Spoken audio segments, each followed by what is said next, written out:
Well, good afternoon, everybody, to the second section of today's Internet and Governance Forum.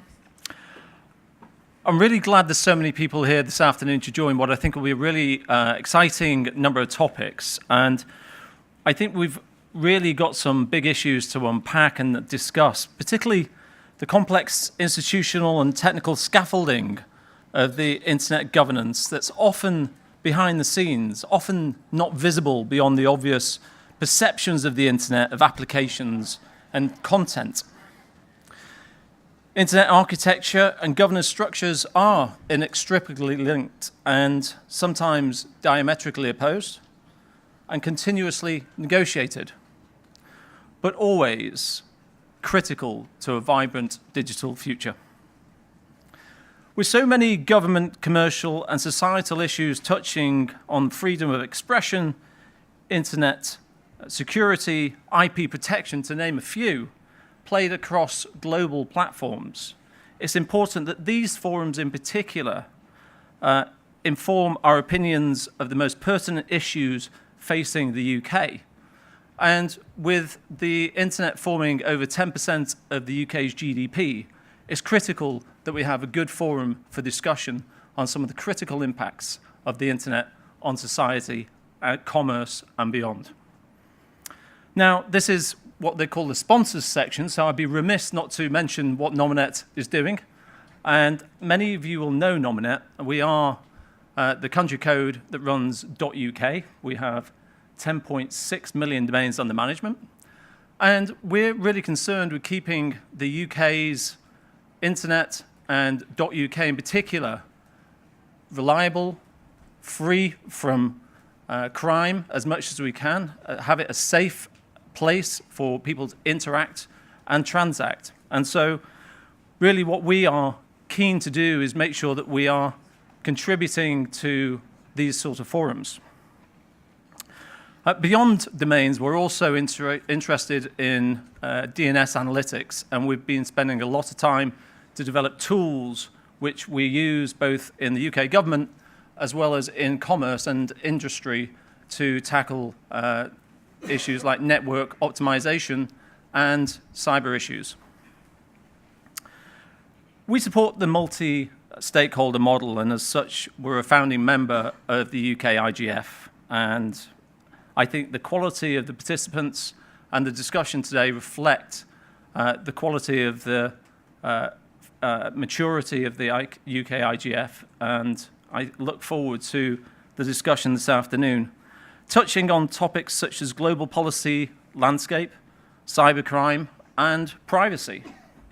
And all of these topics help inform the discussion as we go into the global IGF in Mexico next month. Now, I know I'm not the draw card today.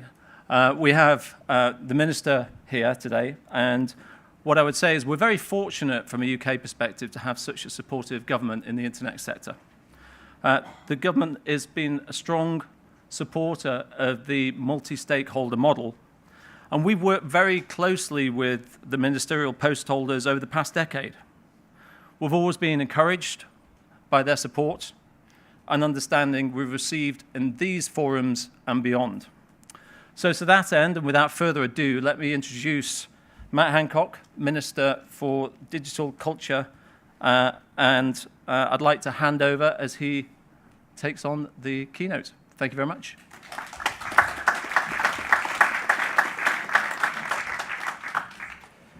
Well, thanks very much indeed. I'm indeed the Minister for Digital Culture as well as Digital and Culture. It's a great pleasure to be here at the UK-IGF conference, my first as the Digital Minister.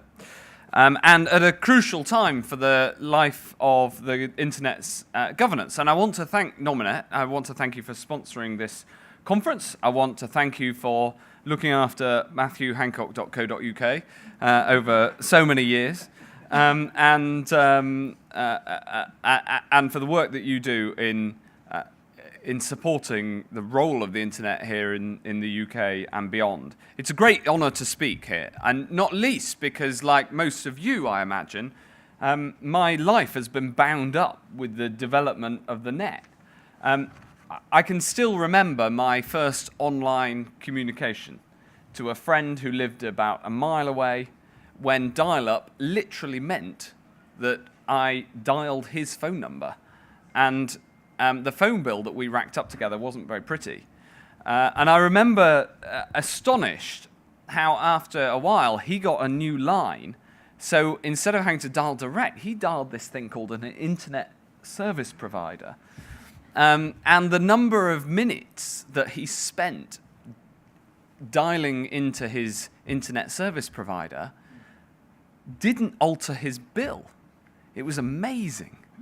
And I wonder whatever happened to those internet service providers. They seem to do such a good job. And the best thing about this for him was that the rest of his family were absolutely thrilled because they got their phone line back and they could start making phone calls again. And then I remember, like yesterday, when Clive James ran a TV series called The Information Superhighway. And he devoted, I don't know if you can remember it, he devoted a whole series to laughing at the idea that sometime in the future we could write to each other and reply immediately, whether it was over a phone line, or this ridiculous concept that you could find information from a library on the other side of the world and have it transmitted into your home. Astonishing. I hope someone followed up on those ideas. And since then, I also remember the time that Steve Jobs came out on a platform like this, slightly bigger, and he said that the entire history of the world, more information, better organized, more freely available than ever before, was about to become available on everyone's phone. I thought they'd really nailed data compression, but it turned out that he had invented the smartphone. And now, of course, the internet is a central part of the lives of the majority of people on the planet. It's at the core of human relationships, of business, of education, of trade, of entertainment. Humanity is connected like never before, and the impact is everywhere. Small wonder, then, that I'm excited to be here, because this is the Internet Governance Forum, and it matters to me, and it matters to you, and it matters to people the whole world over that we get this right. And our connected world underpins not only our social relationships, but also our prosperity. Millions of jobs in the UK, billions of value directly linked to the existence of the internet. And connectivity is no luxury, but a must. And if I'm invited back, I can give you a whole other speech on broadband and mobile phone coverage, but the fact that I can see many of you tweeting away on your phones right now means that connectivity must be okay. But today I wanted to concentrate on something else. On my thoughts, born of my experience both in the tech sector and as a citizen and in business and as a minister, and I want to address very directly governance. Because I think that governance matters. And I want to argue that how we govern the internet should flow from a considered view of the way the internet ought to be run. And there's an argument, and this argument has deep roots, that the internet is both ungovernable and oughtn't be governed. And that the net has somehow allowed us to break free from the need for governance. And I want to address this argument very directly. My starting point is that the internet is a great force for good and for freedom. It is an invention of humanity for all humanity. It radically democratizes, liberates, and energizes. And it transcends borders and brings people together like never before. And in this case, literally like never before. It has increased our ability to cooperate and collapse the cost of sharing information. And this is a huge and progressive change.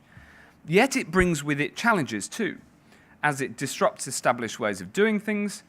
As a tiny example, we may go into more detailed examples later, but as a tiny example, remember the crisis a decade or so ago of email rage.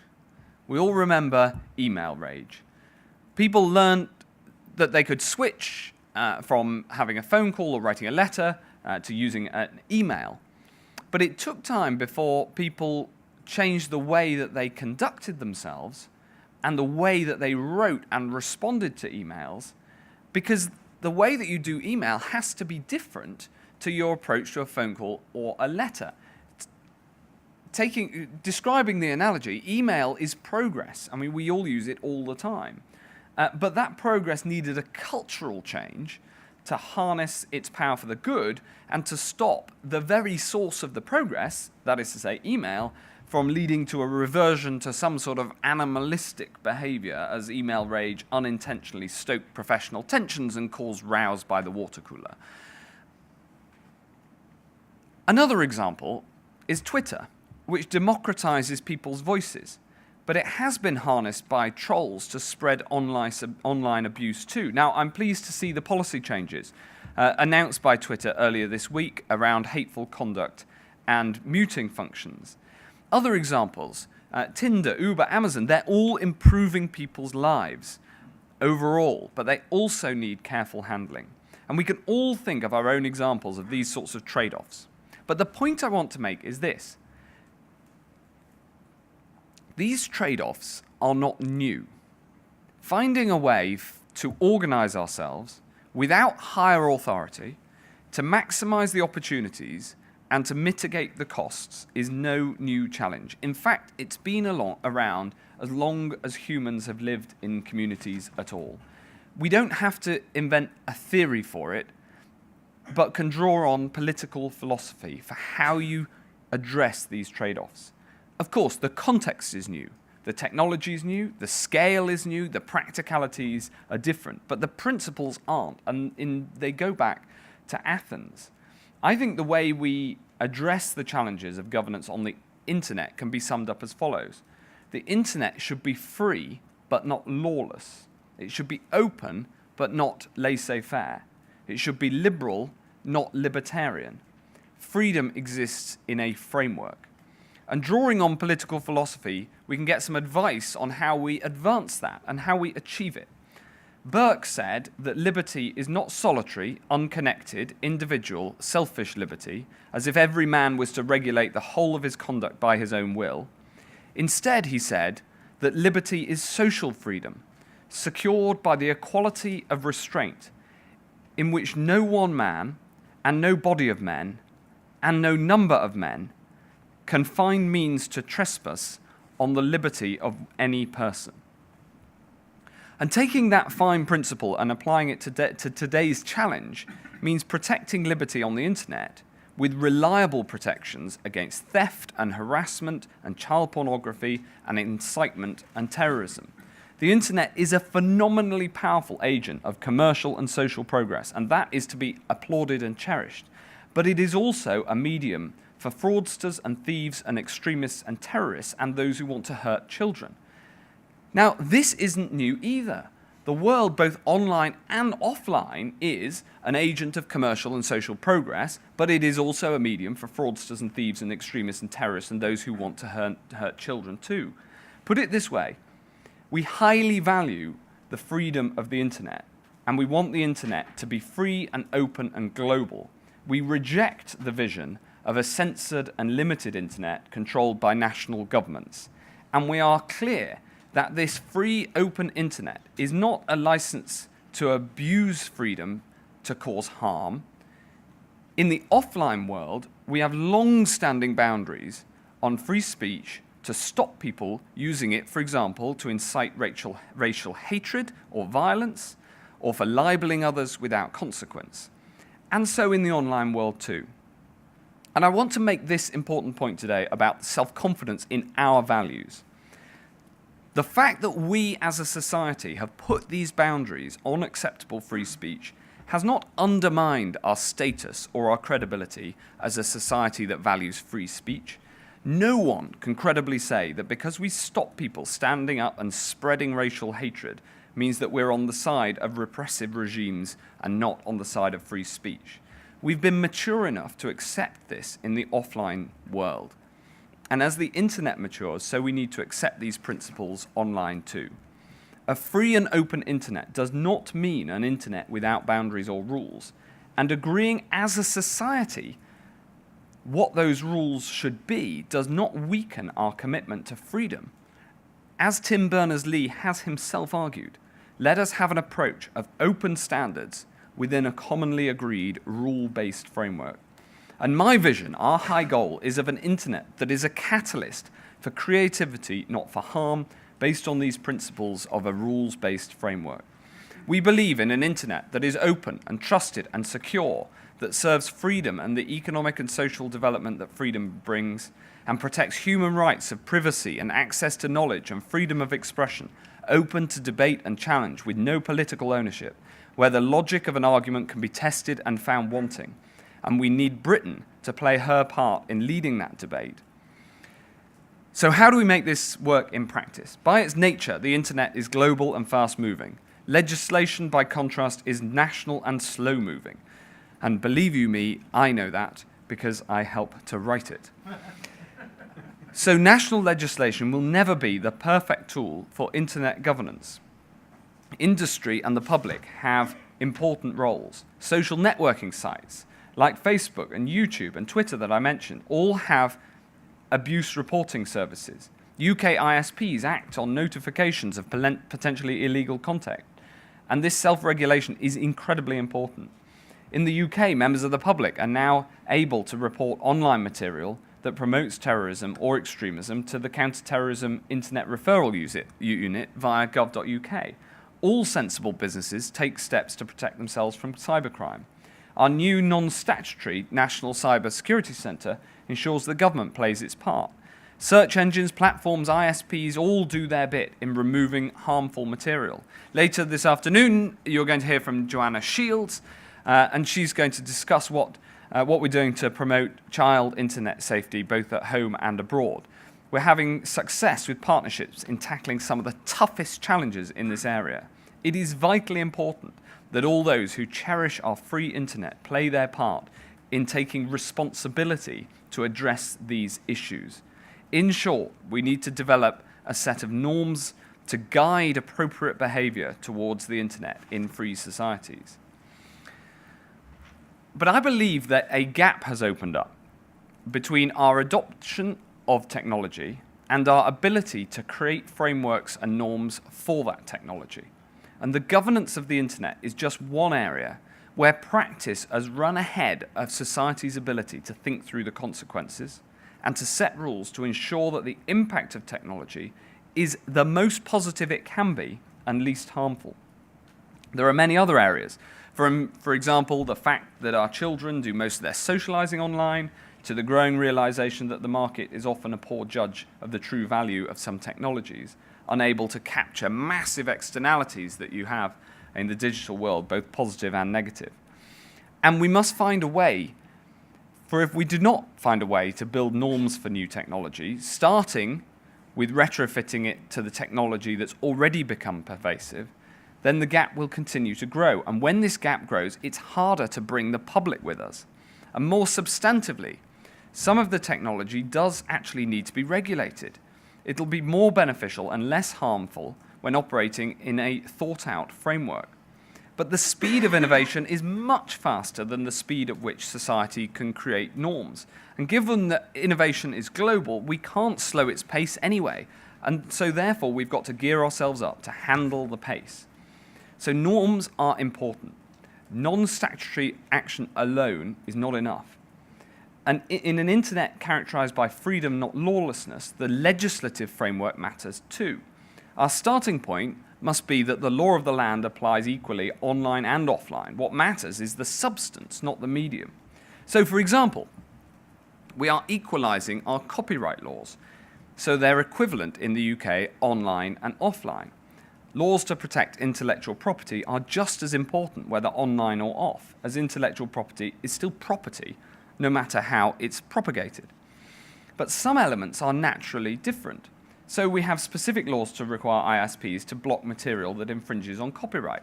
And in other areas too, we need specific legislation, like we are legislating now, requiring age verification of adult material to protect children. In many areas, like removing terrorist or child abuse material, we operate largely on the basis of non-statutory cooperation. And that brings me to the issue of internet governance. No one international institution has oversight or control of the internet. We instead rely on a decentralized system where international internet matters are addressed by a variety of organizations, including the UN and its Commission on Science and Technology for Development, UNESCO, the Council of Europe addressing the importance of freedom of expression and cybercrime and privacy and human rights.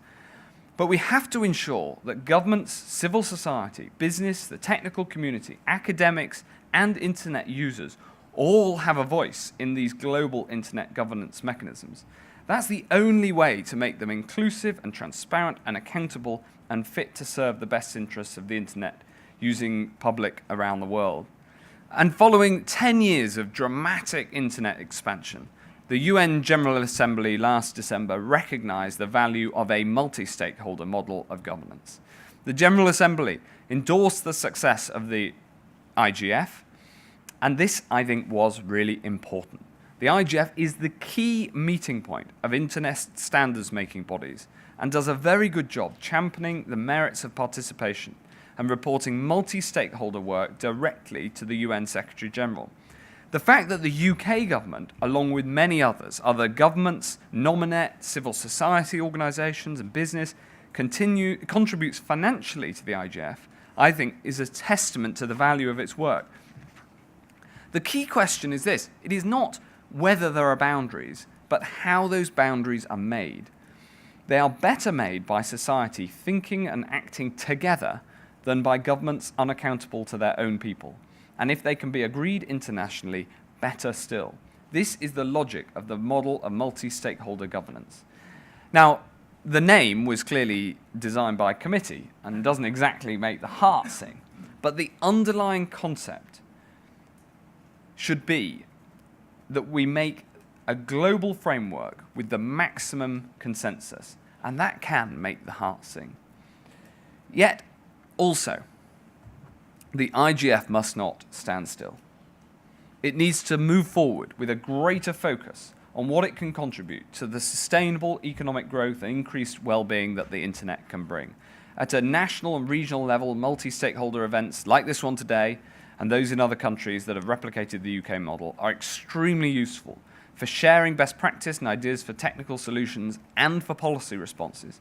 I'm especially interested in ideas for strengthening the resilience and security of local networks, and in particular, solutions for setting up internet exchange points which can have a significant impact on reducing costs and stimulating local content.